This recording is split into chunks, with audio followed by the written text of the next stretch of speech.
Congratulations and welcome, diamonds in the rough.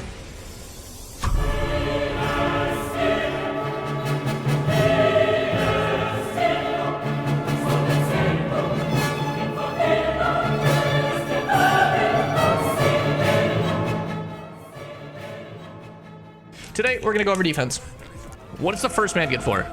First man is there to make the second man jobs easier and also to make it hard for them on ball, right? That's first man on defense. So don't throw yourself at the ball. What's second man job? Second man's job is to create time for your first man to then become second man. Super simple concept, right? Rotations and recoveries. It's fast, right? Half flipping, wave dashing, zap dashing, wall dashing. It's all quick, right? It's all fast movements. It can save you boost. If we don't use our boost recovering and we don't use a lot of boost on defense, then we have a lot of boost on offense. Boost is best on offense. Golden rule. If the opponents are dribbling and you're first man and you can impact the ball, go do so. Go try to harass the ball. Just go try to bump them. Go try to hit the ball. Go try to do whatever you go and poke the ball away from them. Make it tough for them to attack your second man. If they're in the air and going for like an air dribble, you are no longer first man. Go back, let your second man jump into the air, make that pre-jump, and now you're behind him. It's rotations and recoveries. It's really simple. It's really important, and it's really easy to apply. Let's just see how we can apply it. We're gonna kind of talk about the fundamentals of offense. But first, power shooting. If you think you have a shot on net, take it.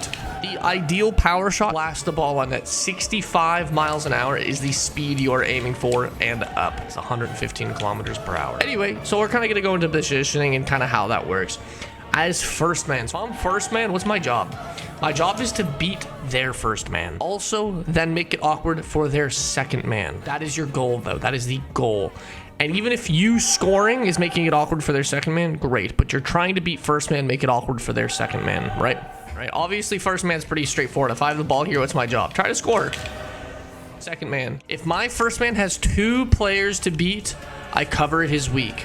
If my teammate has 1 player to beat, my job is to be here, ready for the ball. If your teammate's attacking, respect the idea that he's attacking, and you have to be there with him, okay? 24 boost is all you need. Also, if my teammate loses the challenge to their second man, oh no, it went bad, and it's 1 person to beat, I'm waiting here, ready for the ball. 2 dodges and I'm supersonic speed, grab 2 pads, I'm in net. I can also hit the crossbar. 24 boost is all you need to make a save.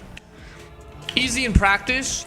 Power shooting, first man, make it awkward. Try to beat first man, make it awkward for their second man. Okay?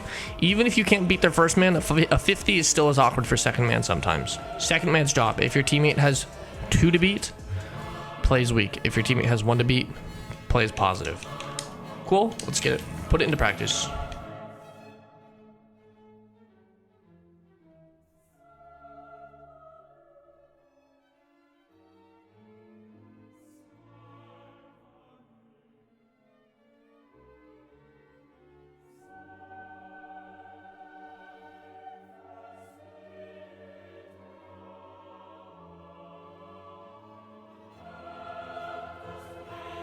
Today we're talking about challenges, how to challenge, and what type of challenges there are. So there's dive challenge, there's drive challenge. Last challenge is a fake challenge, okay? If you want to dive challenge the ball, if you dodge through your challenge, this is like fundamental challenges, so this is pretty cookie cutter, okay? If you dive challenge past the ball and you lose the challenge or you whiff because you dove through the ball, it is so bad because your momentum is going the opposite way. Only dive challenge if you're confident in your challenge. Drive challenging is very useful because you can challenge a ball that's on the ground while not having to jump. So if I drive challenge, I can just drive and head straight back to my net.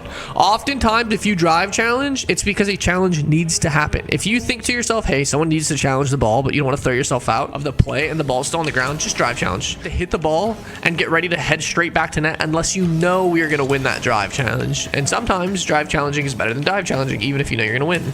Just because you keep full control of your car on the ground, okay? Drive challenging, very good.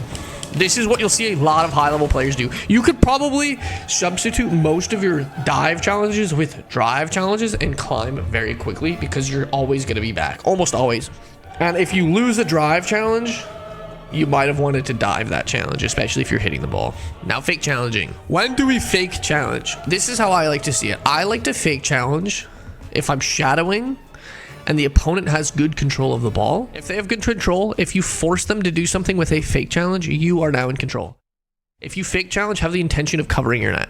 Because they might shoot, they might flick, have that net covered, and you force them to shoot, flick, you block it. It's just you force them to do something, and at that point, if you block it, you're off. You're not off defense, but you're not in that shitty spot where they have full control, okay?